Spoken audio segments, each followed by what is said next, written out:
Instructional approaches and strategies. So हिन topic जो ही ॿियो लेक्चर आहे पार्ट 2। पहिरें पाण student centred approaches and teacher centred approaches पढ़ी आया हुआसीं। हाणे हलंदासीं कंस्ट्रक्टिविस्ट अप्रोच। हिन में छा हूंदो आहे, गेन नॉलेज थ्रू एक्सपीरियंस। यानी कंस्ट्रक्टिविस्ट अप्रोच में पाण छा कंदा आहियूं, एक्सपीरियंस जे थ्रू जेको आहे नॉलेज गेन कंदा आहियूं। मिसाल जे तौर पे असां पाण कुझु करे करे हुन मां नॉलेज गेन कंदा आहियूं, जंहिंमें एक्सपेरिमेंटल मेथड हूंदो आहे कि असां कोई एक्सपेरिमेंट कयूं, हुन मां सिखूं, या इंक्वायरी बेस्ड लर्निंग हूंदी आहे। असां पंहिंजो पाण खां सवाल कयूं, हुनखे असां जेको आहे वरी पाण जवाबु ॾियण जी कोशिशि कयूं, या उनजे रिसर्च कयूं उनजे बारे में, ऐं असां डिटेल में उनखे पढ़ी वठूं। सो इहो जेको आहे तरीक़ो असांजो छा आहे, कंस्ट्रक्टिविस्ट अप्रोच आहे। हाणे कंस्ट्रक्टिविस्ट अप्रोच में जेको आहे ॿ फ़ाइदा आहिनि त ॿ नुक़सान बि आहे।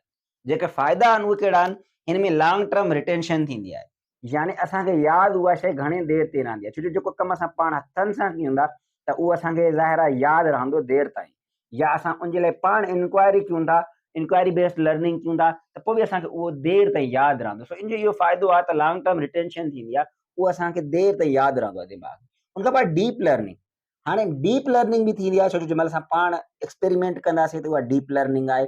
उन सां गॾोगॾु इंक्वायरी बेस्ड लर्निंग में बि जंहिं महिल असां पढ़ंदा आहियूं, असां पंहिंजो हर सवाल क्लियर कंदा आहियूं, असांजी यानी डीप लर्निंग थी वेंदी आहे। बाक़ी इन जा ॿ नुक़सान बि आहिनि। ॾिसो, टाइम कंज़्यूमिंग आहे, छो जो डीप लर्निंग असांजी जेका आहे उहा टाइम कंज़्यूमिंग थींदी।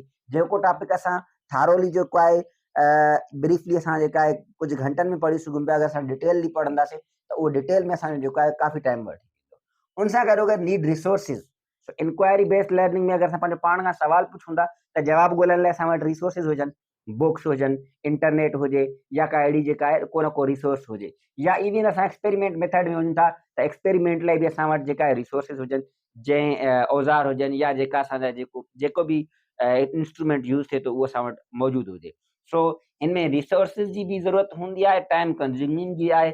इहे हिन जा ॿ नुक़सान आहिनि। प्लस में लॉन्ग टर्म रिटेंशन ऐं डीप लर्निंग जेका आहे हिन जा ॿ फ़ाइदा आहिनि। उन खां पोइ कोलैबोरेटिव अप्रोच। कोलैबोरेटिव अप्रोच खे पाण सिंपली अगरि पंहिंजी लैंग्वेज में चऊं त ग्रुप स्टडी। सो पाण में 2-4 दोस्त वेही करे गॾिजी करे कम्युनिकेशन ॻाल्हाए करे पाण में पढ़ण जी कोशिशि कनि, त हुनखे पाण चवंदासीं कोलैबोरेटिव अप्रोच आहे। यानी इंटरेक्शन विथ पीयर्स, यानी पंहिंजे ई दोस्तनि सां गॾिजी करे पढ़णु।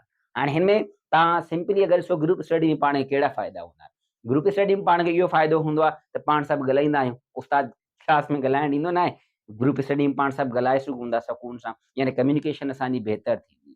ऐं प्लस में सोशल लर्निंग थी वेंदी आहे।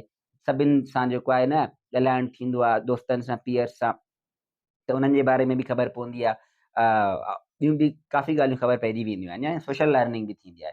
प्लस में कम्युनिकेशन स्किल्स बि असांजा बहितर थी वेंदा आहिनि। हिन जो नुक़सानु आहे, हिकिड़ो ई चंडो अहिड़ो शागिर्दु हूंदो आहे जेको सभ खां वधीक ॻाल्हाईंदो पियो हूंदो आहे, सभिनि जो उस्ताद थियो वरितो हूंदो आहे, सभु कुझु कंदो आहे। सो इक्वल पार्टिसिपेशन न आहे हूंदी, यानी सभु जा सभु शागिर्द हिकु जेतिरो पार्टिसिपेट कनि, इहो मुमकिन न आहे। जेका इंट्रोवर्ट हूंदा आहिनि उहे पोइते रहिजी वेंदा आहिनि। बाक़ी जेको हिकु माना घणो ॻाल्हाइण वारो हूंदो आहे, उहो सफ़ा जेको आहे सभिनि खे तंग कई वरितो हूंदो आहे, तपायूं वरितो हूंदो आहे। सो हिन में इक्वल पार्टिसिपेशन न आहे हूंदी। इहो हिन जो जेका आहे ईअं सम्झ पाण जी खामी आहे। उन खां पोइ हलंदासीं हाणे अप्रोचिस ऐं मेथड्स पाण सभु पढ़ी वियासीं। अॻिते पढ़ंदासीं पाण स्ट्रेटजीस जे बारे में। पर इन खां पहिरीं पाण खे ख़बर हुअणु खपे त अप्रोचिस ऐं मेथड्स या स्ट्रेटजीस में फ़र्क़ु कहिड़ो आहे। अप्रोचिस ऐं मेथड्स में असां छा कंदा आहियूं, ब्रॉड प्रोसीजर हूंदो आहे। मिसाल तौर ते हिकिड़ो प्रोसीजर आहे, असां खयोंसीं कंस्ट्रक्टिव में अप्रोच, त उनमें हीउ हिकिड़ो प्रोसीजर आहे, ऐं लेक्चर आहे या डिस्कशन आहे या ETC। स्ट्रेटजी में असां छा कंदा आहियूं, स्ट्रेटजी में असां हिकिड़ो पूरो प्लान ठाहींदा आहियूं, जंहिंजे ज़रिए असांजा जेतिरा बि मेथड्स उनमें अचनि था, भले उहे अचनि पिया, असां पंहिंजो जेको आहे प्लान ठाहे करे उन सां स्टडी कंदा आहियूं। सो हाणे स्ट्रेटजीस पढ़ंदासीं। मिसाल तौर पे इंडिपेंडेंट लर्निंग स्ट्रेटजी आहे, यानी सेल्फ स्टडी। सेल्फ स्टडी पाण कीअं कंदा आहियूं, लाज़िम त न डिस्कस कयूं।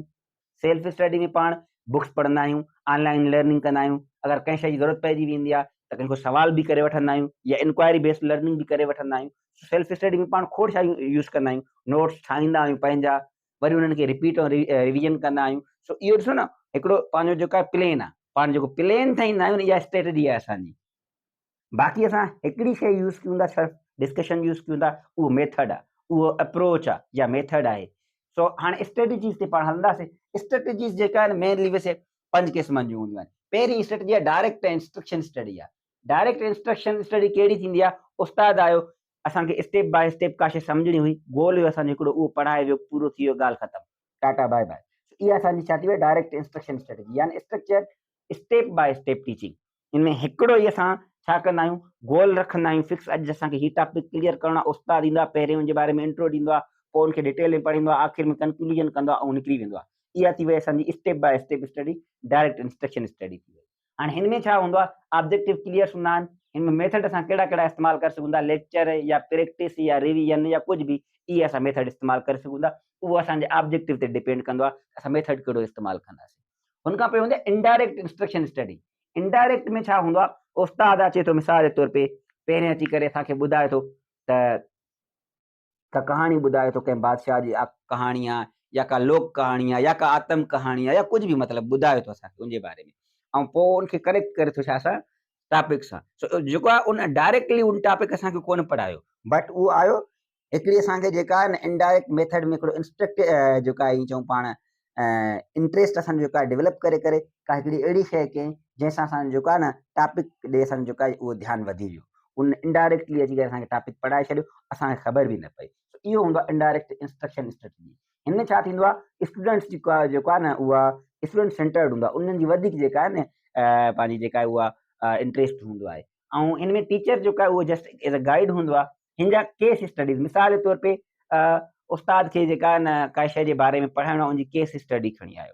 केस स्टडी कहिड़े हिसाब सां, जेको उनखे मिसाल तौर पे उनखे ग्रेविटी जे बारे में पढ़ाइणो हुयो, सो उहो असांजे लाइ हिकिड़ो जेको आहे न मॉडल खणी आयो, जंहिंमें ग्रेविटी जे बारे में का ॻाल्हि हुई या का कहाणी खणी आयो या को ईअं ई अची करे छोकिरनि खे जेको आहे चईं क्लास में अची करे तव्हां पेन सटो, वरी उन्हनि खां पुछे या छो किरे थी। इहो जेको आहे केस स्टडीज़ या कॉन्सेप्ट मैपिंग, इहे शयूं हिन में यूज़ थींदियूं आहिनि। स्टूडेंट सेंटर्ड हूंदो आहे इहो, ऐं इन में उस्ताद जो कमु सिर्फ़ु गाइड हूंदो आहे। डायरेक्टली अची करे उहो टॉपिक पढ़ाइण न बीह रहंदो आहे, स्टेप बाय स्टेप न हलंदो। उहो हिकिड़ो माहौल क्रिएट कंदो आहे, जंहिंसां जेको आहे हालांकि उहो हूंदो टॉपिक सां रिलेटेड आहे, पर उहो टॉपिक न हूंदो। इन जे करे हुनखे असां चवंदा आहियूं इनडायरेक्ट इंस्ट्रक्शन स्ट्रेटेजी। हुन खां पोइ अॻिते हलंदासीं पाण इंटरएक्टिव लर्निंग स्ट्रेटेजी। इंटरएक्टिव यानी पाण जेको आहे न कंहिंसां टिनि माण्हुनि सां, टिनि माण्हुनि सां इंटरेक्ट करे करे पढ़ूं था। हाणे हे ईअं सम्झो पंहिंजी जेका आहे न हिन में कंस्ट्रक्टिविस्ट अप्रोच जेका हुई उहा न ईंदी, हिन में कोलैबोरेटिव अप्रोच ईंदी। यानी असां छा कयूं था, ॿ या ॿिनि खां वधीक माण्हुनि सां गॾु वेही करे छा कयूं था, स्ट्रेटेजी ठाहे करे पढ़ूं था। हिन में असां छा छा कंदा आहियूं, डिस्कशन करे सघंदा आहियूं, डिबेट कंदा आहियूं या इवन रोल प्ले बि करे सघंदा। मिसाल तौर पे असांखे को ड्रामो यादि रखिणो आहे, असां रोल प्ले कंदा आहियूं। ड्रामे में कैरेक्टर जेका आहे हिक ॿिए खे ॾेई करे पोइ वरी उहो असां छा कंदा आहियूं, रोल प्ले कंदा आहियूं। त इहो असांजो जेको आहे छा थी वियो, इंटरएक्टिव लर्निंग स्ट्रेटेजी थी वई। हुन खां पोइ experimental learning strategy, learning by doing. असां कुझु करे करे सिखूं था। मिसाल जे तौर ते असां एक्सपेरिमेंट करे कुझु सिखियोसीं, पोइ उनमें असां वरी डिफरेंट जेका मेथड्स यूज़ करे सघूं था। हुन खां पोइ मिसाल जे तौर पे असां फील्ड ट्रिप ते हलिया वियासीं। असांखे शुगर मिल जे बारे में पढ़णो हुयो या उनजे प्रोसेस जे बारे में ॿारनि खे सेखारिणो हुयो। बजाज जो बोर्ड ते वेही करे हिकिड़ो शुगर मिल जो मैप ठाहे करे असां उन्हनि खे ॿुधायूं, असां फील्ड ट्रिप ते वठी वियासीं उन्हनि खे शुगर मिल। उते उन्हनि खे ॾेखारियोसीं, सॼो कुझु सम्झायोसीं, पढ़ायोसीं। इहो छा थी वियो, एक्सपेरिमेंटल लर्निंग स्ट्रेटेजी थी वई। यानी फील्ड ट्रिप ते वियासीं या लैब में वियासीं वग़ैरह वग़ैरह। हुन खां पोइ हूंदी आहे लास्ट, जेका मूंखे सभ खां वधीक वणंदी आहे, इंडिपेंडेंट स्ट्रेटेजी। इंडिपेंडेंट स्ट्रेटेजी छा हूंदी आहे, यानी सेल्फ स्टडी, पंहिंजो पाण पढ़ो। असां माना आले न आहियूं, सॼो कुझु असांखे पाण खे करिणो आहे। सेल्फ स्टडी खे पाण चई सघूं था। हिन में असां रिसर्च कंदा आहियूं, पंहिंजा नोट्स ठाहींदा आहियूं, ऑनलाइन स्टडी कंदा आहियूं या कंहिं जा लेक्चर बि ॿुधंदा आहियूं। मतिलबु हिन में असां सभु कुझु कंदा आहियूं, बट असां इंडिपेंडेंट हूंदा आहियूं, कंहिं ते डिपेंड न आहियूं कंदा। सो हिन खे असां चवंदा आहियूं इंडिपेंडेंट स्ट्रेटेजी। सो अॼु जो लेक्चर तव्हांखे कीअं लॻो, इहो कमेंट में ज़रूरु ॿुधाइजो। वधीक अहिड़ी वीडियोज़ लाइ सब्सक्राइब कयो संधी सर खे। इनशाला तमामु जल्द जेको आहे हिन मां हिकिड़ो असां CRQ सॉल्व करे तव्हां सां शेयर कंदासीं। Thank U very much.